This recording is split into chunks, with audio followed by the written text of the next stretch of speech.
Welcome back to Capitol Tonight. I'm Karina Kling. Texas's senior U.S. Senator John Cornyn has plenty of Democrats readying to challenge him in 2020. But Cornyn's also got some competition from within his own party. Last month, Dallas investor Mark Yancey announced he's running for the Republican nomination. He says he's uniquely qualified to bring a business perspective to Washington, but the self-described Reagan Republican faces an uphill fight in a primary dominated by conservatives. Cornyn is backed by most of the Republican political elite, including the president and top Texas leaders.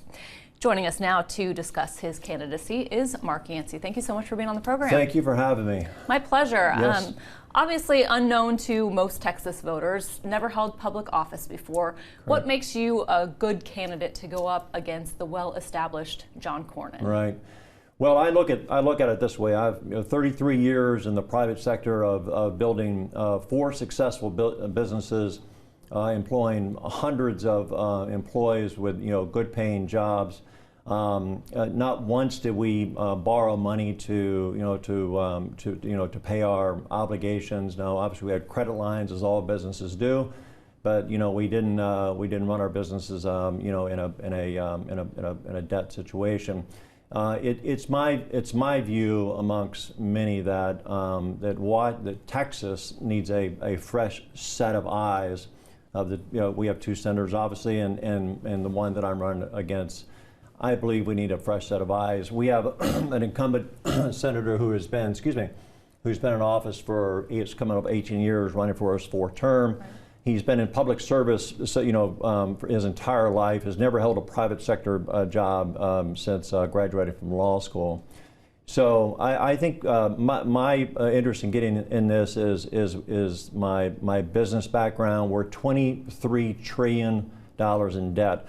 So when you hear on the news that nothing's getting done in Washington, something must be getting done because they're spending a lot of money up there. So just this past year, we closed the federal budget closes their fiscal books on September 30th. Right.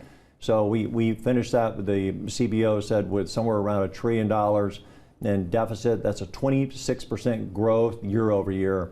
It's not sustainable. So we can't continue along that path. Well, when it comes to just in terms of John Cornyn, I mean, you talked about how long he's been in office, but what is it about him specifically that you think he's not doing well that makes you want to run against him? Well, I noticed in your introduction you called him a conservative. We don't believe he is a conservative. We think our other senator is a conservative. We think that, and I think the voting record of Mr. Cornyn will back that up. Just recently, just in August, he voted for a $2.7 trillion spending bill that has no ceiling cap on it going into 2021. So I wouldn't have voted for that if I was in the Senate seat. You've got the only senator that I'm aware of that's on the Hill that's talking about the fiscal mess that we're in is Rand Paul. Do you support President Trump? Will you vote for him in 2020?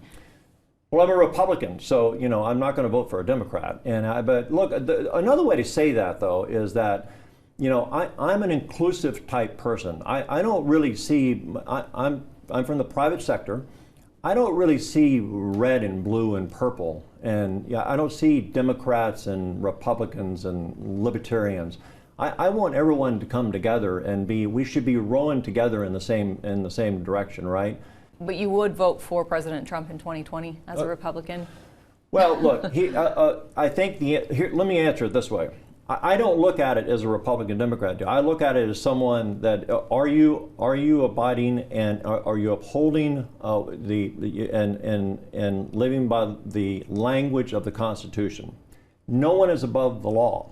So do you support impeaching the president? No, I don't support impeaching. Listen, I don't really think that's for me to judge. I think listen, he's up for re-election next year as well, right? So I think it's really for the American people to judge whether Donald Trump is worthy of their vote again. I think in 2016 there was a different time frame, I think, than what he's going to find in 2020. I want to move on to just a couple of issues real quickly to ask you about where you stand on them. Immigration, how would you work across party lines to solve the country's illegal immigration issues? Well, it's a major issue. It's a big issue. And so I think, I just saw a note from Governor Perry the other day that we had record numbers of people trying to cross into the southern border in the second quarter of this year. I think I support the wall. I think that's the right thing to do. I think the way about Mr. Trump is going about doing it, probably I would have handled it a different way. But the wall is important. Listen, the southern border, and in particular in some areas, has been extraordinarily porous, going back to for a lot of presidential candidates, right? And so, listen, I'm a guy who's inclusive, and I want people to come in this country, whether it's from Mexico or Canada or wherever it is. But if you're going to come into this country, you must come in legally, and you must go through the process. Lastly, I want to ask you real quickly about guns. Do you support any kind of gun reform measures, expanding background checks, red flag laws? No. So I support the Second Amendment, and what I do support is that if there's anyone on the federal terrorist watch list, then they should be precluded. If there's anyone on the terrorist watch list that attempts to buy a gun, they should be. We should have a mechanism in place to report them to authorities. I do also think that we, Congress rather, I think we need to re-examine. I think there needs to be reform around the relationship between Congress and the NRA.